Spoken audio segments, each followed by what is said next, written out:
하나님이 영원 전부터 거룩한 선지자들의 입을 통하여 어떤 한 말씀을 하셨는데, 자, 22절 거룩한 선지자들의 입을 통하여, 내 첫 번째 그 선지자가 누군가 하면 모세의 입을 통하여 말씀하셨다. 그것이 뭐예요? 나 같은 선지자 하나를 세울 것이다. 그래서 너희는 무엇이든지 그의 모든 말을 들으라, 이렇게 하죠.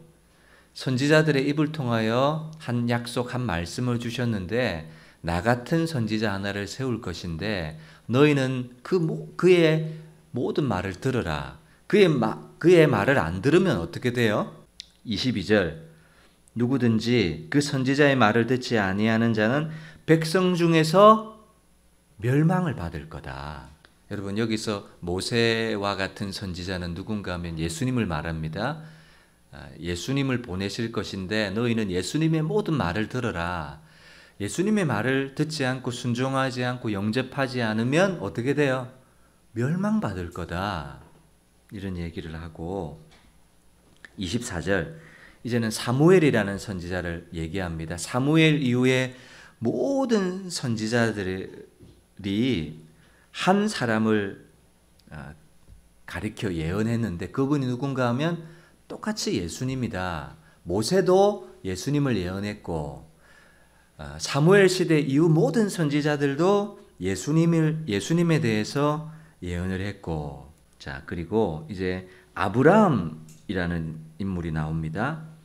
25절 하나님이 너희 조상과 더불어 세우신 언약의 자손이라 아브라함에게 이르시기를 땅의 모든 족속이 너의 씨로 말미암아 복을 받으리라, 이런 약속을 주셨다는 거예요. 그런데 너의 씨가 누구냐? 여러분, 씨가 누구예요? 예수님. 모든 선지자들의 입을 통하여 약속된 한 분은 다 예수님이다, 그 말이에요. 26절 하나님이 그 종을 세워 복 주시려고 너희에게 먼저 보내사 너희로 하여금 돌이켜 각각 그 악함을 버리라. 예수님 앞에, 그러니까 예수님 앞에서 해야 될 유일한 태도와 반응이 있다면 뭐예요? 각각 돌이켜서 그 악함을 버리라는 거예요. 반복합니다. 예수님 앞에 해야 될 태도와 반응이 있다면 뭐예요? 각각 회개하고 돌이켜서 하나님 앞으로 돌아가야 된다, 그 말이에요. 모세의 입을 통하여 예언된 선지자, 나와 같은 선지자를 보낼 건데 너희는 그의 모든 말을 들으라.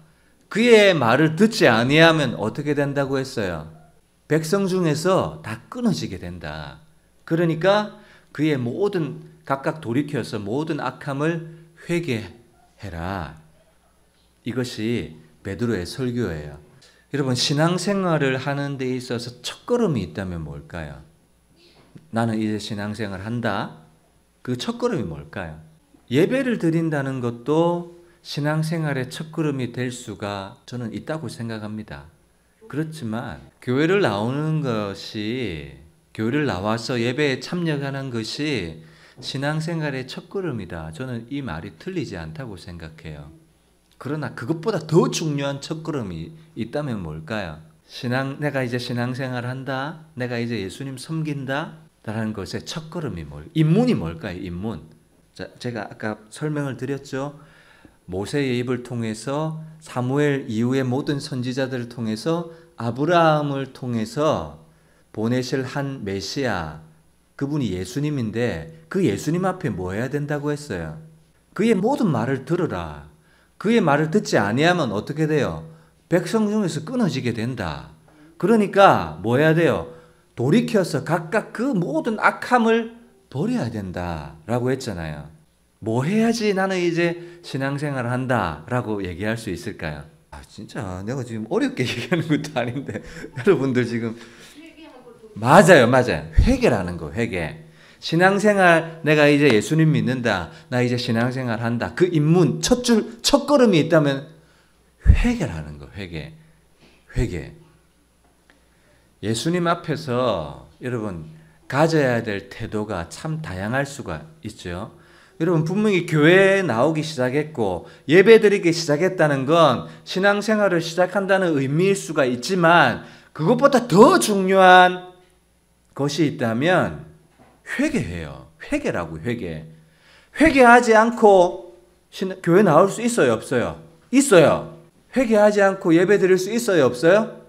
있어요. 그건 종교활동이에요. 회개하지 않고 교회 왔다 갔다 할 수 있다고요. 그러나 그 사람은 본격적으로 신앙생활을 시작했다라고 말할 수는 없다고요. 무슨 말인지 알겠습니까? 신앙생활을 내가 이제 시작한다라는 그 첫걸음과 첫 단추가 뭔가 하면 회개하는 거, 회개하는 거. 자, 그러면 여러분, 회개가 뭔가 그걸 다루어야 되잖아요. 여러분, 회개가 뭐예요? 회개는 무엇에 대한 회개예요? 죄에 대한 회개예요. 죄에 대한 회개. 죄에 대한 회개. 그러면 여러분 또 질문이 생깁니다. 그러면 죄가 뭐예요? 이 죄에 대한 개념은 세상이 가르치는 개념과 성경이 가르치는 개념이 달라요. 세상은 죄를 뭐라고 해요? 윤리적으로, 도덕적으로, 법적으로, 법에서 어긋난 거, 윤리적, 도덕적인 기준에서 어긋난 거, 그걸 죄라고 가르쳐요. 근데 성경에서 말하는 죄는요, 윤리적인, 도덕적인, 법적인 그런 잘못에 대해서 내가 반성하는 것, 그것이 회개가 아니라고요. 성경에서 말하는 죄는요, 여러분 우리 창세기 3장으로 가야 돼요. 에덴 동산에서 뱀이요, 그 뱀은 사탄입니다. 사탄. 마귀라고도 하고 용이라고도 하는 사탄이에요. 사탄이 여자에게 와서 유혹합니다. 네가 하나님이 이 선악과를 먹으면 반드시 죽으리라. 하나님 그렇게 말씀하셨는데 이걸 먹으면 죽을까 하노라. 약간 말씀을 바꿔버리죠. 반드시 죽으리라, 정령 죽으리라 했는데 이거 먹으면 죽을까? 안 죽을 수도 있겠고 죽을 수도 있겠고 뭐 어찌되든 먹어봐야 알겠지. 뭐 이런 말씀의 초점을 싹 흐릿하게 바꿔버리는 거예요. 네가 이걸 먹으면 창세기 3장 5절에 네 눈이 밝아져서 네가 하나님과 같이 되어 이렇게 얘기해요. 네가 어떻게 된다고 말하는 거야? 네는 에덴 동산에서 뭐예요? 네는 피조물이라는 것을 늘 기억하는 거예요. 네는 하나님이 아니라 너는 뭐라는 거예요? 너는 피조물이라는 거야. 그래서 에덴 동산에서 선악과를 어디에 두셨어요? 저 귀퉁이에다가 안 뒀다는 거예요. 제일 중앙에 뒀다는 건 뭐라는 거예요? 올 때마다 갈 때마다 어디로 가든지 제일 뭐가 잘 보이게? 선악과가 잘 보이게. 그래서 그 나무를 볼 때마다 기억하는 거예요. 나는 이 동산의 주인이 아니지. 나는 피조물이지. 나는 하나님이 주인이라는 사실을 기억하고 그분의 말씀을 듣고 순종하는 거지. 라는 것을 기억하라는 거예요. 그런데 사탄이 뭐라고 하는 거예요? 네가 그거 먹으면 네 눈이 밝아져서 네가 하나님과 같이 된다는 거예요. 인간이 뭐가 되는 거예요? 피조물이 뭐가 되는 거예요? 하나님이 된다는 거예요. 여러분 이 말이 좋아요, 안 좋아요? 얼마나 달콤한 소리예요. 내가 하나님이 되면 에덴 동산의 주인은 누구예요? 하나님 없어도 되는 거예요. 그 동산의 주인은 누구예요? 내가 주인인 거예요. 내가 주인. 그러니까 에덴 동산의 통치는 누구 마음대로 하면 돼요? 자기 마음대로 내 뜻대로 하면 되는 거예요. 이제는 하나님과 관계 맺을 필요도 없어요. 하나님 말씀에 귀 기울일 필요도 없어요. 하나님의 음성에 반응할 필요도 없어요. 내가 하나님 되면. 내가 주인인데 내 마음대로 내 뜻대로 하면 돼요. 그런데 사탄의 유혹이 뭐예요? 네가 하나님 될 거야. 네 위에 하나님 없어. 하나님 없어도 돼. 네 하고 싶은 대로 해. 네 몸이 반응하는 대로 해. 네 뜻대로 해. 네 좋을 대로 해. 얼마나 인간의 정욕의 욕망이라는 코드에 얼마나 잘 맞는 거예요. 자녀들이 엄마 아빠 말 듣는 거 좋아요, 싫어요?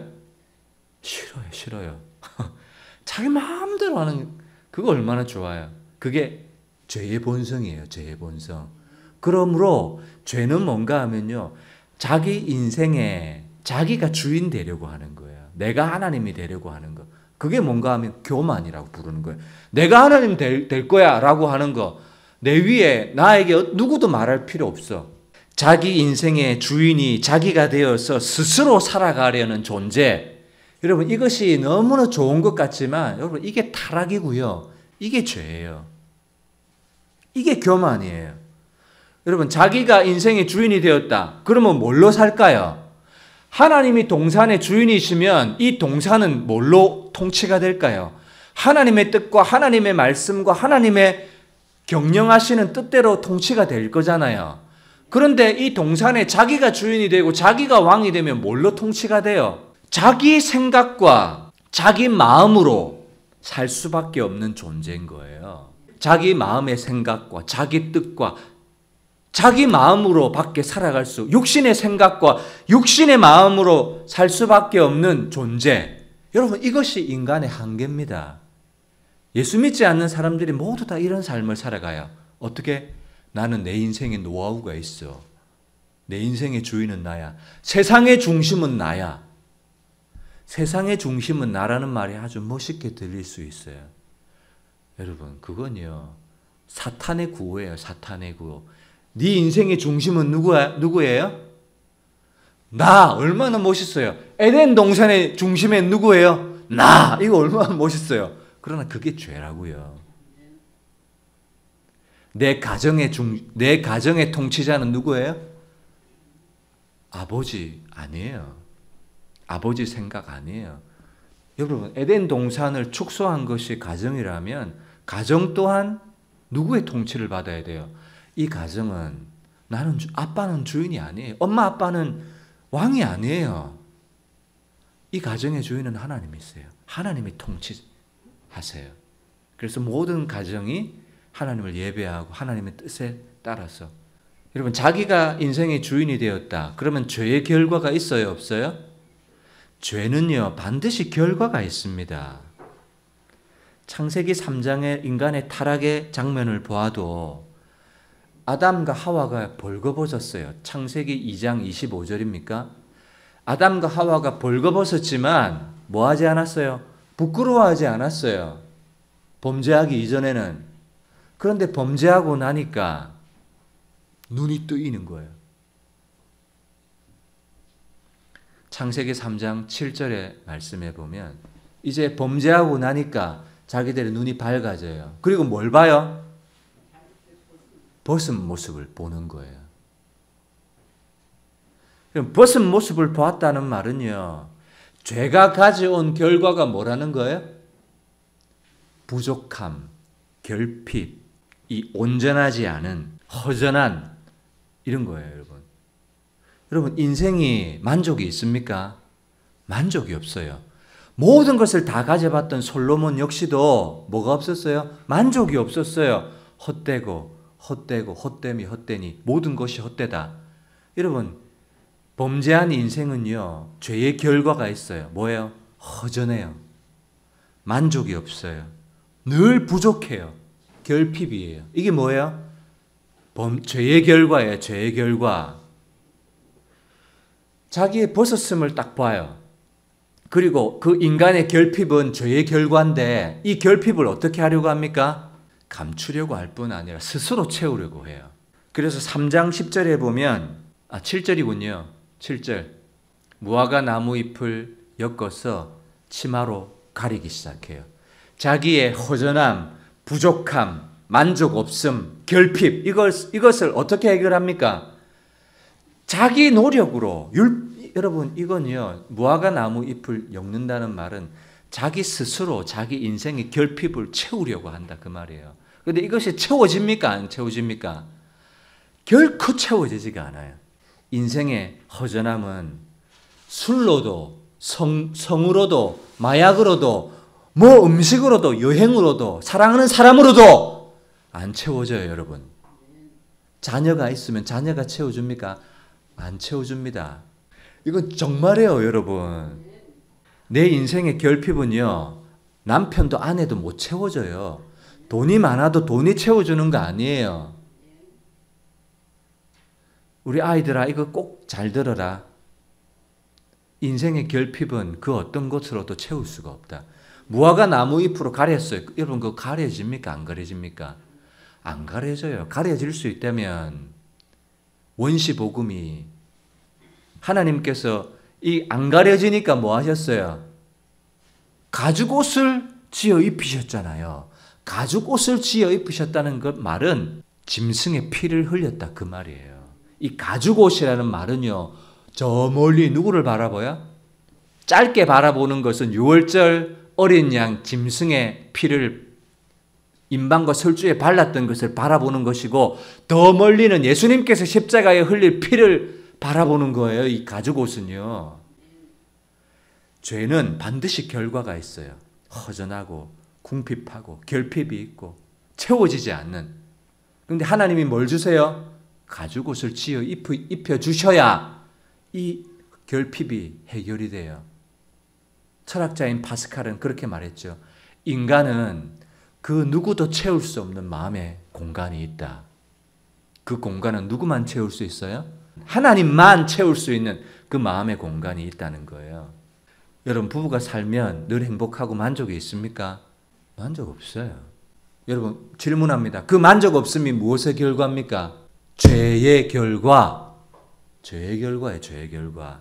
인간에게, 인생에게 주어진 모든 결핍과 아픔과 허전함은 죄의 결과로 가져 주어진 것이라는 사실을 저와 여러분들이 꼭 기억해야 돼요. 그래서 무엇만이 해결할 수 있습니까? 가죽옷만이. 너희는 그의 모든 말을 들으라. 예수님을 영접하지 않고서는 어떻게 돼요? 내 백성 중에서 끊어지게 된다. 복음 앞에 반응하지 않고서는 죄인의 결과로서의 운명을 피할 수 없어요. 아브라함에게 주신 언약의 자손으로 오실 예수님 앞에 뭐 해야 돼요? 각각 돌이켜 그 악함을 버려라. 회개 말고는 인생의 결핍과 궁핍을 해결할 수 있는 길이 없다고요. 여러분들의 인생에 결핍이 있죠. 허전함이 있죠. 부족함이 있죠. 그 무엇의 결과입니까? 죄의 결과예요. 그럼에도 불구하고 여전히 자기 인생에 자기가 주인 되어 있다면 여러분 그 악함을 돌이켜 회개해야 되는 거예요. 그것이 회개예요. 내가 이제 신앙생활 시작했다. 입문이 뭐예요? 교회 나오는 것, 예배 드린다는 것, 그거 아니에요.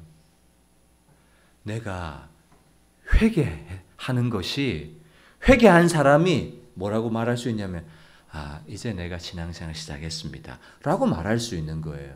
회개하지 않고도 얼마든지 교회 나올 수 있고요. 예배 드릴 수 있어요. 그러나 그건 신앙생활 시작이 아니라 종교생활 시작이에요. 이 죄가 가져온 결과가 얼마나 비참해요. 그러나 그 비참함의 끝으로 가다 보면 뭐를 만나게 되냐? 죄의 삭선, 심판이고 사망이에요. 죄가 가져온 결과 그 자체로만 해도 힘들어요. 결핍이고 허전하고 부족하기 때문에, 만족이 없기 때문에 죄의 결과만으로도 힘든데, 그 죄의 마지막을 가다 보면 그 마지막 끝에는 뭐가 있어요? 죄의 길로 가는 과정 가운데는 뭐가 있냐면 결핍과 불안과 죄의 결과가 하나 더 있습니다. 3장 10절도 보세요. 이르되 내가 동산에서 하나님의 소리를 듣고 하나님이 아담아 불렀어요. 근데 아담의 마음속에 죄의 결과, 결핍과 불안과 허전함만 가져온 것이 아니라 죄를 짓고 나니까 이제 뭐가 찾아오기 시작하면 두려움이 찾아오기 시작하는 거예요. 내가 벗었으므로 두려워하여. 이제 뭐가 생겨요? 마음속에? 인간의 마음속에 두려움이라는 공포가 생기는 거예요. 늘 두려워요. 죽을까 봐 두려워하는 거예요. 인간의 마음속에 찾아오는 두려움. 내가 암에 걸리면 어떨까? 내가 교통사고 당하면 어떠지? 내가 어디 높은 데서 떨어져 죽으면 어떠지? 바다에 빠져 죽으면 어떠지? 항상 인간의 마음속에는 뭐가 있어요? 죽음에 대한 두려움이 있는 거예요. 이것이 죄의 결과예요. 사람들은 이 죄가요 얼마나 무섭고 두려운지를 알지 못해요. 얼마나 비참한지를 알지 못해요. 그리고 그것이 인생이려니 하면서 너무나도 자연스럽게 당연하게 살아가요. 죄의 결과를. 여러분 그거 당연한 겁니까? 예수 믿지 않는 사람들은 그게 당연해요. 인생은 뭐예요? 두려움의 연속이고 결핍의 연속이고 불안의 연속이고, 그래서 인간은 늘 그걸 채우려고 얼마나 노력해요. 그러나 그거 채워지지 않고 마침내는 그만 그렇게 살다가 죽고 하나님의 심판대 앞에 서고 영원한 지옥의 형벌 가운데 떨어지는 이 인생, 이것이 당연합니까, 여러분? 이거 당연하지 않아요. 그래서 하나님께서는 가죽옷을 예비해 주셨고 유월절 어린 양의 피 임방과 설주에 바르는 것을 인해서 모든 장자가 죽는 그 죽음의 형벌에서 그 피를 보고 죽음의 사자가 넘어갔던 것. 그리고 예수님께서 모든 선지자들의 입을 통해서 모세의 입을 통해서 나와 같은 선지자를 보낼 거다. 그분이 예수님인데 너희는 예수의 모든 말을 듣고 순종하고 받아들여라. 그렇지 아니하면 모든 백성 중에서 끊어지게 되어 있다. 라고 말했고 아브라함을 통해서도 내 씨를 통해서 천하 만국이 복을 받게 하실 것이다. 이게 뭐예요? 가죽 옷을 인해서 주실 복이잖아요. 그런데 이 가죽 옷을 입으려면 반드시 뭐 해야 돼요? 각각 그 악함을 돌이켜 회개해야 된다는 거예요. 악함을 버리라는 거예요. 그러니까 회개는 뭐냐? 뭐가 회개예요, 여러분? 내가 주인 되어 살았던 존재, 모든 내 인생의 모든 시간들, 내 존재 자체를 내가 주인 되었던 인생 자체 전부가 하나님 앞에 잘못이었다는 것을 회개하는 거예요. 그래서 여러분, 하나님 앞에 여러분 반드시 하셔야 될 기도가 있다면 회개 기도는 무엇이 회개 기도인가 하면 하나님, 지난날 내가 예수 믿지 않고 살았던 모든 삶이 틀렸습니다. 잘못되었습니다. 라는 것을 인정하고 하나님 그것을 회개합니다. 라고 하는 거예요. 요한복음 16장 9절에 죄에 대하여라 함은 여러분 죄를 뭐라고 했어요? 죄가 뭐예요? 같이 읽을게요. 시작. 죄에 대하여라 함은 그들이 나를 믿지 아니하며 예수님 믿지 않는 것이 죄예요. 왜 죄예요? 예수님 믿지 않는다는 말은 예수님이 왕이고 주인이고 이 동산의 통치자이신데 예수님을 믿지 않는다는 말은 뭘 거부하는 거예요? 내 인생의 왕을 거부하는 거예요. 거부한다. 이것도 죄지만 또 뭐가 죄예요? 남겨진 인간 자체를 한번 바라보세요. 예수님이 왕이고 주인이신데 이 주인을 받아들이지 않았다는 것 자체도 죄 하나죠. 맞죠? 그러면 거부했다는 것도 죄고 그러면 거부하면 뭐가 남아요? 나는 죄인인데 그러면 내 인생의 주인은 여전히 내가 되겠다는 선언이잖아요. 그런 남겨진 나라는 존재 자체도 또한 문제예요. 거부했다는 죄 그리고 여전히 자기가 자기 인생의 주인 되려고 하는 이 죄, 이걸 여러분 따라해 보세요. 이중적인 죄. 이중적인 죄. 이걸 이중적인 죄라고 해요. 왜? 여전히 나는 내 인생의 주인은 여전히 내가 될 거야 라는 이 죄를 회개하지 않았잖아요. 이 죄를 해야 되는데 이 죄를 회개 안 하니까 이 죄는 그대로 남겨져 있고 이 죄를 해결하기 위해서 예수님을 모세의 입을 통해서 사무엘 이후 모든 선지자들을 통해서 아브라함을 통해서 이 예수 앞에 회개하고 그의 모든 말을 들어라. 듣지 않으면 백성 중에서 끊어진다. 각각 그 악함을 버려라 했는데 이걸 거부해버렸으니까 이 거부한 죄, 이 죄 어떡할 거예요? 자, 이제 본문으로 가봅니다. 사도행전 3장 19절에 보면 그러므로라고 시작합니다. 여러분 이 그러므로를 설명을 해야 돼요. 여러분 이 그러므로는 어떤 그러므로인가 하면 지금 베드로가 안전뱅이 사건을요 설교하고 해석하고 있는데 베드로는 십자가 사건과 연결하고 있고 부활과 연결하고 있습니다. 예수님께서 십자가에 죽으신 것은 여러분 두 기둥을 제가 아까 말씀드렸죠. 십자가 사건은 뭐라고요? 인간의 죄악에 의해서 저질러진 죄악이고 악행이다. 너희가 몰라서 무지해서 예수님을 십자가에 죽였다. 관리들도 무지해서 죽였다. 그러나 동시에 어떤 사건이었다고요? 하나님의 뜻이었고 계획이었다. 그래서 하나님은 반드시 이 아들을 십자가에 반드시 죽여야만 했다. 왜? 가죽옷을 입혀야 되니까. 여러분 이 두 가지 의미를 생각해 보세요. 인간의 죄악에 의해서 무지에 의해서 저질러진 악행이라면 인간은 뭐 해야 돼요? 회개하는 것밖에는 길이 없어요. 반대로 또 다른 축을 보세요. 하나님의 뜻이었고 계획이었고 선지자들의 입을 통해서 예언된 하나님의 사건이었다. 이 앞에 인간이 해야 될 반응이 있다면 뭐예요? 이것도 회개인 거예요. 그러므로 십자가와 부활의 사건 앞에서 인간이 해야 될 유일한 태도와 반응이 있다면 한 가지예요. 회개.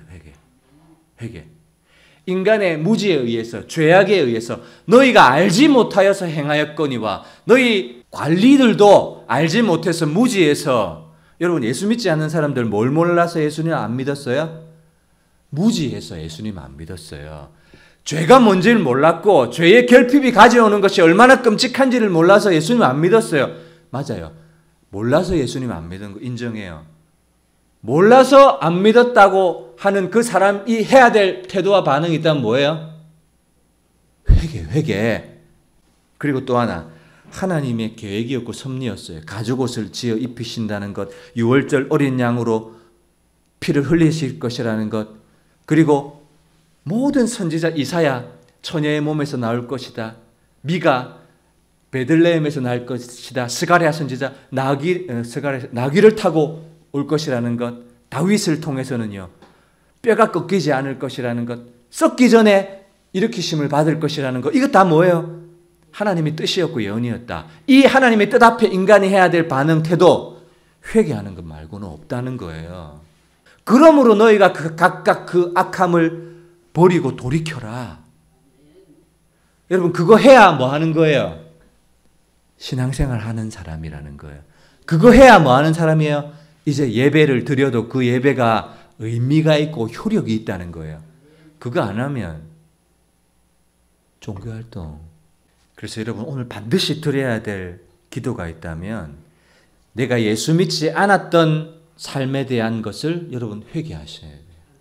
비록 그 시간은 다 지나갔을지 모릅니다. 그러나 다시 회개하세요. 윤리적 도덕적인 것, 그건요 열매예요, 열매. 나무가 있으면요 사과나무 잘라버리고 배나무 잘라버린다고 해서 열매가 안 생깁니까? 열매 자른다고 해서 소용이 없어요. 뭘 바꿔야 돼요? 뿌리를 바꿔야죠. 뿌리. 존재가 사과나무인데 어떻게 사과 열매를 안 맺어요? 자기 인생에 자기가 주인이라는 뿌리를 가지고 있는데 어떻게 죄를 안 지어요? 뿌리를 바꿔야죠. 그 존재가 누가 주인? 이제는 내 인생의 주인은 내가 아니라 왕이신 나의 하나님. 하나님이 내 인생의 주인이고 예수님이 내 인생의 인도자고 성령님이 나와 동행하시는 분이라는 그 뿌리가 바꾸어져야, 그것이 회개예요. 회개. 여러분, 그래야 뭐가 따라오냐면 자유와 해방이 따라와요. 여러분, 복음의 성격 가운데 놀라운 것 중에 하나가요 자유의 복음이고 해방의 복음이에요. 회개한 사람에게 뭐가 주어지냐면 해방이 주어지고 자유가 주어져요. 무엇으로부터? 죄로부터, 죄의 형벌로부터, 죄의 심판으로부터, 죄의 세력으로부터. 예수 믿지 않는 사람에게는 이 세상 주인 사탄 마귀가 너희 아비 마귀에게 속하였던 애굽의 통치를 받았던 세력에서 이제는 해방되는 거예요. 여러분, 이스라엘 백성들이 출애굽했어요. 바로의 통치에서 벗어났어요? 안 벗어났어요? 벗어났어요. 회개한 사람은 일평생 죽기를 무서워함으로 죄의 종노릇하고 사탄의 노릇하고 이제는 죄의 심판과 형벌로부터 뭐가 돼요? 자유함이 얻는 거예요. 그래서 나 자유 얻었네, 너 자유 얻었네, 우리 자유 얻었네. 이것이 자유와 해방의 복음이에요. 그래서 각각 회개하고 돌이켜 뭘 받아요? 회개하는 자에게 뭐가 주어져요? 죄사함을 받으라 라고 하잖아요. 회개하면 뭐가 주어지냐면 죄에서부터 죄가 억누르고 사탄 마귀가 억누르고 이 세상 정욕이 억누르던 것에서 자유와 해방을 얻게 되는 거예요. 그래서 오늘 본문의 말씀에 19절 그러므로 너희가 회개하고, 이 그러므로는요 너희가 몰라서 무지해서 예수 그리스도를 십자가에 못 박혀 죽었다. 그리고 하나님이 뜻이었다. 이 두 가지다.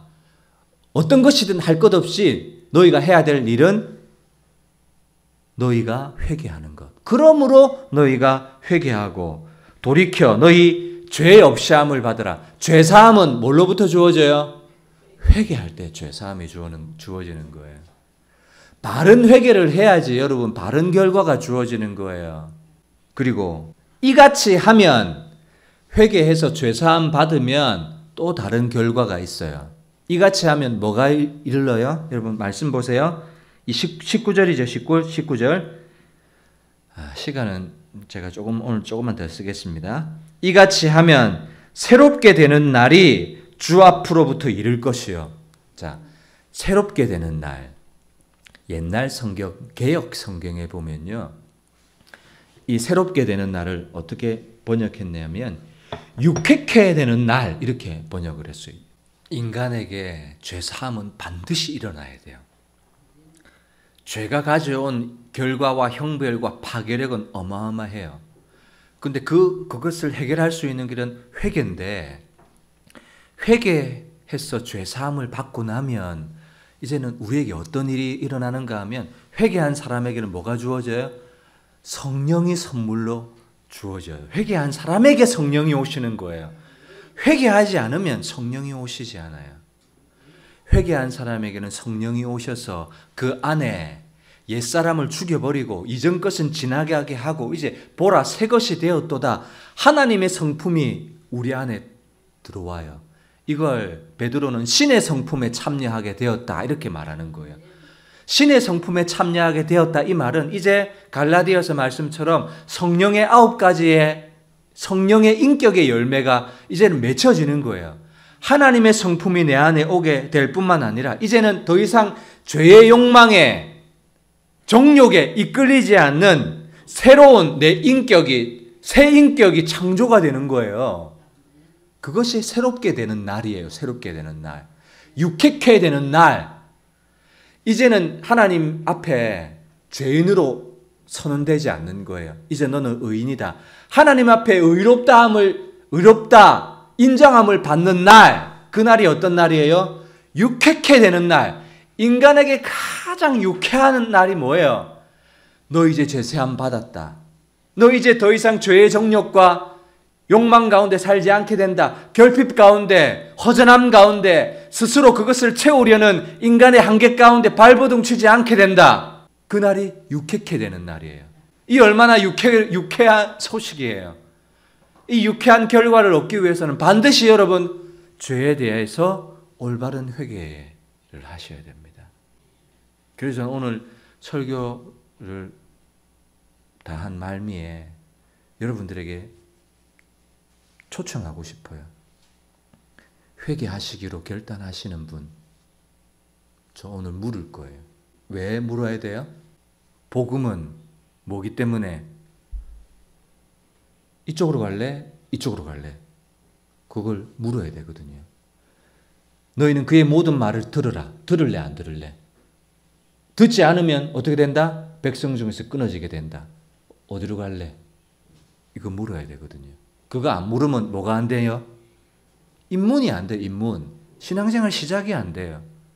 예배 왔다. 교회 왔다. 이게 중요한 게 아니라 회개해서 죄사함을 받으면 성령이 오셔서 신의 성품에 참여하게 되고 내 안에 이제 더 이상 세상을 바라보면서 이 세상은 장망성, 망할 세상, 심판받을 세상, 소돔과 고모라 땅처럼 불과 유황이 탈 세상, 미련을 가지고 돌아봤던 롯의 아내는 소금 기둥이 되어버리고 말았어요. 유쾌한 인생이 아니었어요. 새롭게 되는 날을 바라보지 못했어요. 죄인이 하나님으로부터 의롭다 인정함을 받는 날, 그것이 유쾌케 되는 날이에요. 여러분들 가정에 여기 한 사람 한 사람 인생 가운데 새롭게 되는 날이 이르시기를, 유쾌케 되는 날이 이르시기를 주님의 이름으로 축원합니다. 이 날을 만나야 돼요. 마태복음 9장에 보면 중풍병에 들려가지고 침상에 누워있는 한 사람이 나옵니다. 그 사람을 친구가 지붕을 열어가지고 밑으로 달아내렸어요. 예수님은 그걸 보면서 작은 자야, 소자야, 뭐라고 말씀하셨어요? 안심해라. 네 병이 나았다. 이렇게 말씀하지 않으셨어요. 뭐라고 말씀하셨어요? 작은 자야, 안심하라. 내 죄사함을 받았느니라. 자리를 들고 걸어가라. 야, 너 믿음 좋다. 이거 말씀한 게 아니라 네 죄사함 받았다 말씀하신 거예요. 그랬더니 이 서기관들이 수궁수궁거리는 거예요. 저가 누구이기에 죄를 사하노? 이거 신성모독이다. 여러분, 죄사함은 누구만 해요?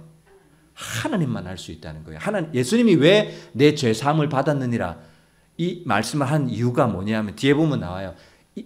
이 말을 하신 이유는 인자가 죄사함을 주는 권세와 능력이 있다는 사실을 알리기 위해서 죄사함을 받았느니라 이런 말씀을 하셨다는 거예요. 그러니까 예수님 자신이 누구라는 걸 밝히신 거예요.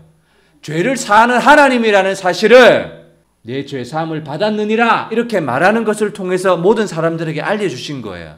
그러니까 침상을 들고 걸어가라 하는 말이 쉽겠느냐? 죄사함을 받았느니라 하는 말이 쉽겠느냐? 어떤 게 쉬워요, 여러분? 아니야. 일어나라, 병을 고치는 일은 쉬워요. 왜냐하면 누구라도 할 수 있는 일이니까. 그런데 죄사함을 얻게 하는 일은 쉬운 일이에요, 어려운 일이에요? 제일 어려운 일이라는 거예요. 죄사함을 얻게 하는 일이 어려워요? 자리를 들고 일어가라 하는 일이 어려워요? 죄사함을 받는 일이 훨씬 어렵다는 거예요. 그래서 사람들은 기대하는 일이 뭔가 하면 쉬운 일, 침상을 들고 일어나라, 걸어가라, 병을 낫게 하는 일을 기대했지만 예수님은 그 사람들로 하여금 예수님은 병 낫게 하는 세상 사람들 의원도 할 수 있는 그런 일을 하러 오신 분이 아니라 죄인을 불러 회개시키러 오신 분이다. 그래서 예수님은 죄사함을 주는 권세와 능력이 있다는 사실을 알게 하기 위해서 이 일을 했다. 그러니 여러분 뭐 하셔야 돼요? 회개해야 된다는 거예요. 회개. 마무리하겠습니다. 그런데 여러분 이 회개가 쉬울까요? 어려울까요? 네, 어려워요. 마태복음 11장에 예수님께서 이런 말씀을 하셨습니다. 이 세대를 어떻게 비유하면 좋을까? 유대인 아이들이요, 피리를 불어요. 피리를 불면 축제거든요. 그러면 피리를 불면 뭐 해야 돼요? 춤을 춰야 돼요. 그리고 애곡하면 뭐 해야 돼요? 눈물 흘리는 장례식 놀이를 해야 돼요. 결혼식 놀이도 하고 장례식 놀이도 하거든요. 그러니까 결혼식 놀이를 한다고 피리를 불면 막 춤을 추는 반응을 해야 돼요.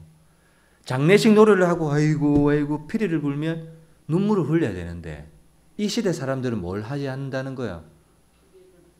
피리를 불어도 춤출 생각, 애곡해도 슬픈 그러니까 회개를 어떤 말씀에 대한 반응도 하지 않는다는 거예요. 그리고 마태복음 12장에 보면 심판 때에 하나님께서 심판하실 때가 되면 니느웨 사람들이 일어나서 이 시대 사람들을 정죄하게 될 거다. 어이구 이 사람아, 어이구 이 사람아, 정죄한다는 거야. 왜 그랬냐 정죄한다는 거야. 니느웨 사람들이 왜 정죄하는 거예요? 이 시대 사람들을? 요나가 니느웨에 와서 뭐 했어요?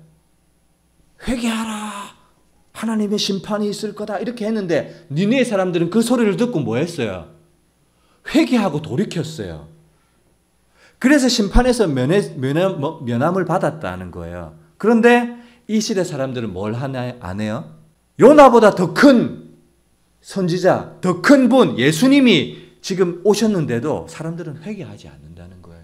그리고 심판 때에 남방 여왕이 일어나 솔로몬에게 많은 예물을 들고 찾아왔던 남방 여왕이 와가지고 이 시대 사람들, 아이고 이 사람아 뭐하고 있었냐, 아이고 이 사람아 왜 백성들에게서 끊어졌나 이렇게 정죄한다는 거예요. 왜요?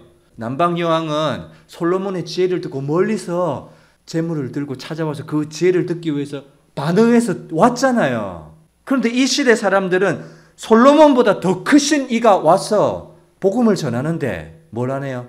반응을 안 하고 회개를 안 하는. 그러니까 니느웨 사람들이 일어나서 남방 여왕이 일어나서 이 시대 사람들을 가리켜 손가락질하면서 아이고 왜 그래 살았냐, 아이고 왜 끊어짐을 당했냐, 왜 그 악함을 안 버리고 이 모양 이 꼴로 죄의 결과와 형벌에 그대로 이렇게 되었냐 이렇게 정죄한다는 거예요. 여러분 니느웨 사람들의 정죄를 당하고 싶으세요? 남방 여왕의 정죄를 당하고 싶으세요? 그 정죄 당하는 것도 애달프지만 더 큰 것은요, 하나님의 진노와 심판대 앞에 서게 된다는 것이 더 커요. 정죄로 끝나게 되면 그냥 예수 안 믿고 말죠. 한 말씀만 찾아보고 마치겠습니다. 누가복음 13장. 갈릴리 사람 몇 사람이 성전에 제물을 드리려고, 제사를 드리려고 왔어요. 그런데 빌라도가 이 갈릴리 사람들을, 로마 군인들을 시켜서 죽여버렸어요. 그 말을 얘기하는 거예요. 그때 마침 두어 사람이 와서 빌라도가 어떤 갈릴리 사람들의 피를 그들의 제물에 섞은 일로 예수께 아뢰니 대답하여 이르시되 너희는 이 갈릴리 사람들이 이같이 해받음으로, 갈릴리 사람들이 죽임을 당했거든요. 다른 모든 갈릴리 사람보다 죄가 더 있는 줄 아느냐? 여러분, 갈릴리 몇 사람들이 로마 군인에 의해서 죽임을 당했어요. 그 죽임 당한 이유가 저 사람들 죄가 특별히 많아서 죽임을 당했구나, 이렇게 생각했던 거예요. 근데 그게 아니라는 거예요. 너희에게 이르노니 아니라 너희도 만일 3절 회개하지 아니하면 다 이와 같이 망하리라. 여러분, 갈릴리 사람들이 죽은 이유가 뭐 때문에 죽은 거예요? 죄가 많아서 죽은 거예요?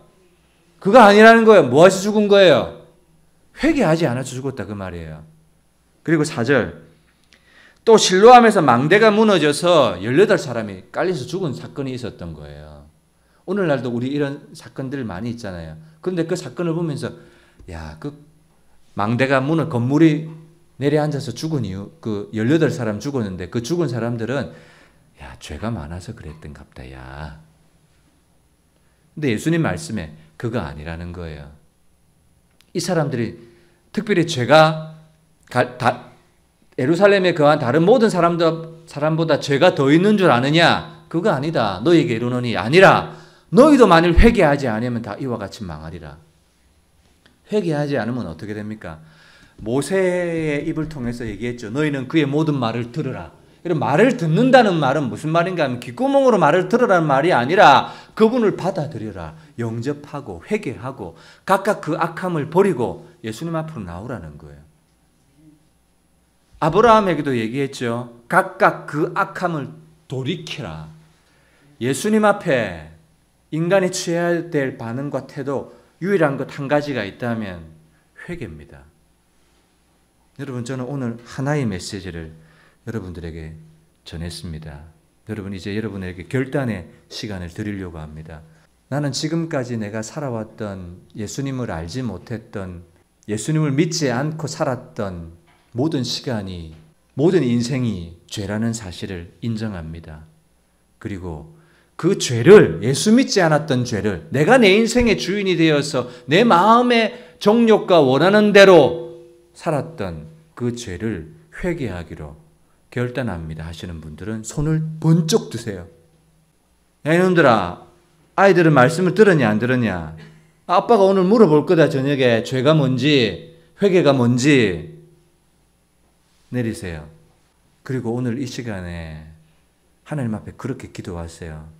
예수 믿지 않고 살았던 지난 몇십 년, 수십 년, 하나님, 그게 죄였군요. 내가 윤리적, 도덕적인 죄를 회개하기 이전에 그 내가 주인 되어 살았던 그 교만의 죄. 그래서 하나님, 그래서 내 인생에 결핍과 불안이 있었군요.